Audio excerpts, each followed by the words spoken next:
If you don't have a strategy for the SAT reading section, you are going to lower your score. Now, the mistake that I made taking the reading SAT and on my first SAT ever is, I thought just to prepare for it, I just had to familiarize myself with all the passages that I just really needed to know, right? My idea was if I did more passages, I would know the question types and I would get more of them right. Well, that's actually not the right way to do it. And while you do have to practice like all the passages and all the question types, there are things that you need to implement in order to boost not just how well you can learn, but just how well you can do all the problems and optimize them. That's called having a strategy. Now, a 1600 score not only knows all the tips that I'm going to cover in this video, but they actually have studied them and practiced them so much that the tips are almost an intuition. They almost already know them and they're ingrained in their head and they're not something that they have to explicitly think about. Hi, I'm Karthik, and this is how you can get an 800 on your reading SAT with just these 5 tips. Now, the first tip, right? If you think about it, what's the actual skill in SAT reading? Like if there's one fundamental thing that you need to get extremely good at for SAT reading, what is that? And it's obviously analysis. That's basically what SAT reading is testing you. It's not testing you if you know how to read. It's testing you, can you actually understand the depths of what is being presented to you? So how do we improve this skill of analyzing? How do we get better? Because if that's the main thing that the SAT reading portion is testing, that's what we should be focusing all our effort on. Now, there's a very simple way to do this. And I say simple, right? It's not easy to do and it requires lots of effort, but it's very simple to understand what to do. You need to daily practice passages, right? You need to do passage type questions, practice SAT questions, like review them, go over them, analyze passages. But on top of that, I recommend doing daily reading and try to figure out the main idea of whatever you're reading, like whether it's like a page out of a book or like a National Geographic article, which is like some of the things that I actually use to prepare for the SAT. And I recommend you actually go through that and then just write like a main idea point at the end, right? Just write something down that summarizes the main idea of it. And what that's going to do is help you improve your reading skill and your analysis skill. And you're going to get like better at that and you're going to get faster at that just by doing it again and again. If you focus on like doing more every single time. So for a week, I did this much per day, but next week I'm going to do a little bit more per day and gradually increase just how much you do until you reach like a very high capacity of how much you're doing every day. You're going to exponentially increase, right? In comparison to the people that are like not even preparing, you're just going to like shoot up way ahead of them. And as much as I hate to compare you to other people, like that's what the SAT essentially is. Everyone taking the SAT is doing some sort of preparation or they're not. And if you want to be like in the top 1% of scores, then you have to prepare. Now, unintentionally limiting your learning. And what do I mean by that? I specifically mean time. When I first started out, I would like time myself on these passages. I'd only get through maybe 40 questions and I would be so like off, right? My analysis would be bad and I would have missed so many questions in the section.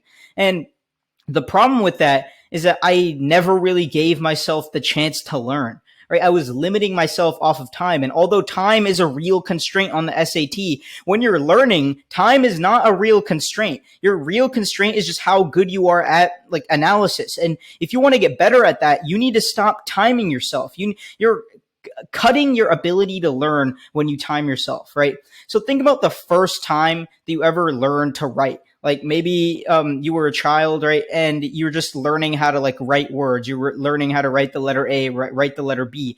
Now, what if I said, I'm going to show you this letter and then you have to write this letter in 2 seconds. And if you don't, stop where you're going and just move on to the next letter. Think about how much longer it's going to take you to learn how to write. You're limiting yourself by speed, right? And speed is just a metric of accuracy. If I gave you infinite time on the SAT, you get everything right. Then what you should do instead is just use a stopwatch, right? Time yourself like on the long scale period of like how long it takes you. And then you can figure out how much time you're taking per question. And then you don't limit yourself through time, but you still know how long you're taking. It's the best of both worlds. And as you get better, you're going to get faster. Now, question, answer, priority. This one is pretty simple, but this framework like helped me speed up my like process of reading and doing the questions. And not only did it help me get faster, it helped me get so much better in terms of accuracy, right? So the first thing I would say, if you're going to take anything, is answer the main idea questions last, right? And I say that because all the other questions force you to analyze the passage more and force you to answer the main idea question while doing those other questions, right?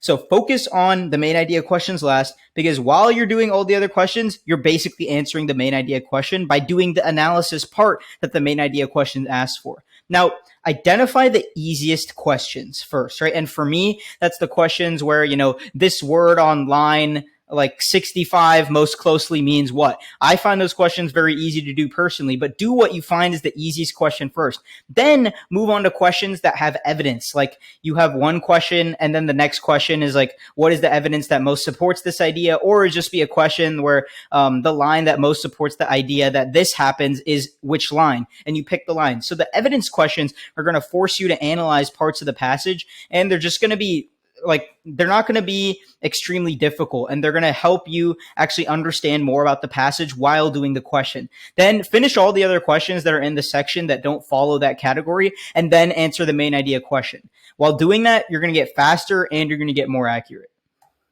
Now, here's a really hard lesson that I had to learn, right? The passage doesn't actually say that.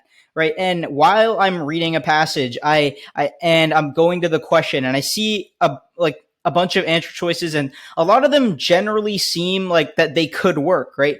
Like there was one passage where there was a lady, she had was visiting her father, and back in her hometown they were making pens of some sort, and in her current area where her father was, the father sells the pens to the public, right?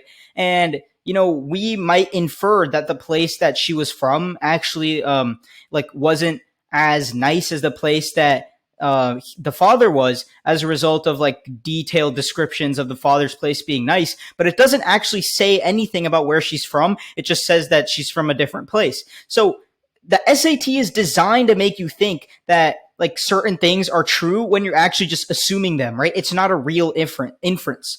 You need to figure out explicitly, is this real, or is this something that's I'm just making up in my head, or can I actually deduce that from the passage? If I can actually figure out that something is the case in the passage, but it doesn't explicitly say that, then I know that it's true. But if I don't know that, then it's not true. And you can't just rely on it's possible that it's true. You have to know that it's actually true. And this will save you so many points if you just learn how to figure out if something is actually true, an inference, or you're just thinking it possibly be true, right? Because if it's possibly true, that means you don't know, and it's probably not.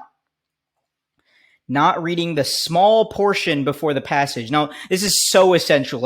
Out of all the other tips here, reading this could probably save you so many points. When I was doing a section on the SAT on my first one, I read the whole passage. I didn't read the small thing beforehand that explains it. And I just completely didn't know anything about one of the characters, right? One of the characters, I thought the character was a father, but it actually was a older brother / mentor person of one of the characters in the story. And I just completely messed up my understanding of the story. I just did not really understand the passage and the meaning of it as a result of not reading that. So reading the top part, especially for history passages, science passages, and honestly every single passage, but more importantly, history passages is probably the most important because you can get context from that. But on any passage, it can literally save you like 3 to 4 questions of inaccuracy for the whole test just by reading that, because it's going to give you some additional context that's seriously going to help you. And it's so easy to do this. You don't even need to practice this. You just need to do it on your next SAT.